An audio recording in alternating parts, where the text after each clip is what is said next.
ఏ ఆగలి నేను చెప్పినప్పుడు వెళ్తున్నాను ఏమా విజిరే సార్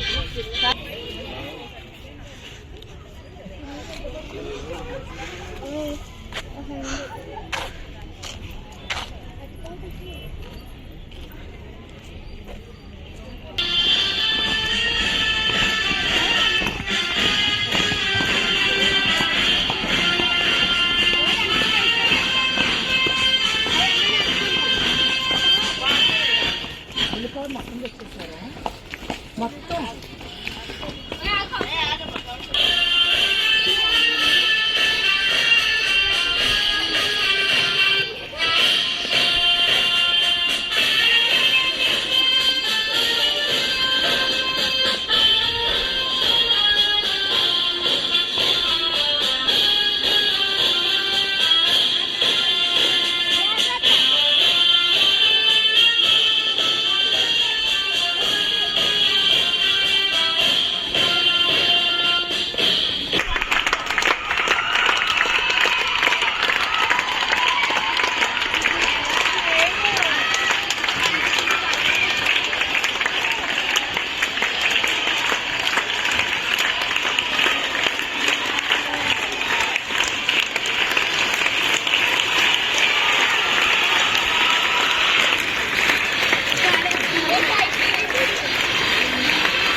కూర్చోండి.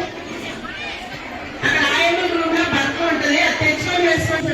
డ్రెస్ పడండి.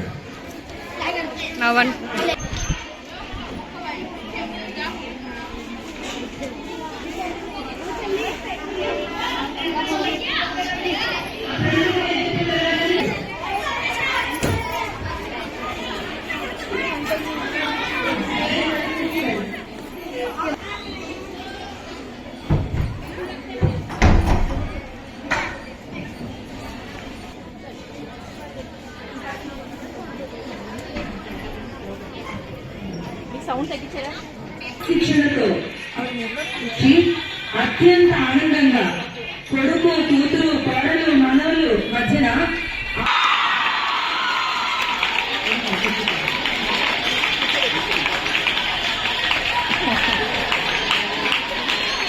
దంపతులిద్దరినీ కూడా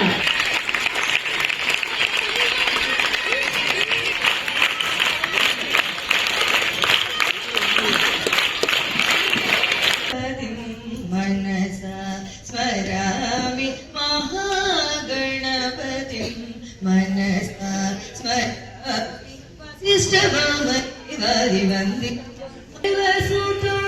గురు గుహరుతో ప్రకాశం శాంతం మహాకావ్య నాటకాని ప్రియం. నేను మీకు విద్యాబుద్ధులు నేర్పించాలి అని ఆవిడ ఆశపడుతున్నారు. అంతేకాకుండా ఆవిడ మీకు ఒక ప్రామిస్ కూడా చేశారు, మీకు ఎప్పుడు ఏ డౌట్స్ ఉన్నా ఏమి మొహాట పడకుండా నా దగ్గరికి వచ్చి నేర్చుకోవచ్చు అని. నేను ఇవన్నీ విన్నప్పుడు చాలా సంతోషించాను. ఎందుకంటే సాధారణంగా ఎవరైనా రిటైర్ అవగానే ఏమనుకుంటారంటే హ్యాపీగా పిల్లలతో వాళ్ళతో కాలక్షేపం చేద్దాం అనుకుంటారు. కానీ ఆవిడ అలా అనుకోవట్లేదు. ఏమనుకుంటున్నారంటే ఇకపోతే ప్రొఫెషనల్ గా చూస్తే మేడం గారు షెడ్ లో కూర్చుని ఎంఎస్ చదివిస్తారు. మేడం గారు అప్పుడు ప్రాబిలిటీ చెప్తున్నారు. చెప్తూ ఒకరికి అబ్బాయి పుట్టడానికి అమ్మాయి పుట్టడానికి ఎంత ఛాన్స్ ఉంటుందిరా అని అడిగాడు. అన్నపూర్ణ శివప్రభాకర్ వారి కోడలి, ఆయన పేరు Sampath. Very very happy, very delightful to be here. చాలా ప్రౌడ్ ఫీల్ అవుతుంది. ఎందుకంటే మా అత్తయ్య గారు ఒక బిగ్గెస్ట్ మైల్ స్టోన్ ఆవిడ వాళ్ళు అచీవ్ చేశారు. ఇప్పుడు అందరికీ ఒక స్టెప్పింగ్ స్టోన్ సెట్ చేసేసారు. ఓకే, మనం కూడా లైఫ్లో ఏదైనా ఒక అచీవ్ చేయాలి, ఒక గోల్ రీచ్ అవ్వాలి అని ఆవిడ సెట్ చేసేసారు. అమ్మగారు నాకు గంట చెప్తుంది శ్రీంది.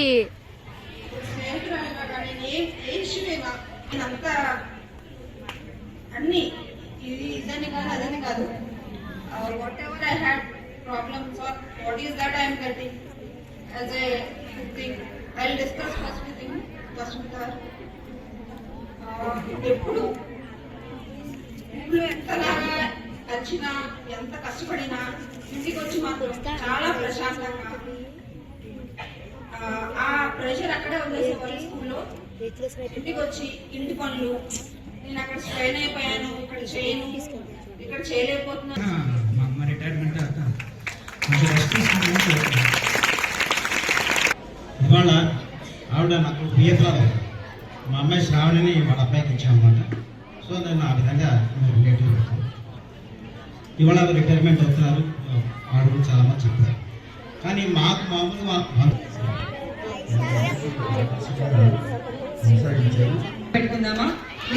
ఈ కార్యక్రమం గురించి చెప్పే ముందుగా నాకు జన్మనిచ్చిన నా తల్లిదండ్రుల్ని ఒకసారి స్మరించుకుంటూ, నాకు విద్యాబుద్ధులు నేర్పిన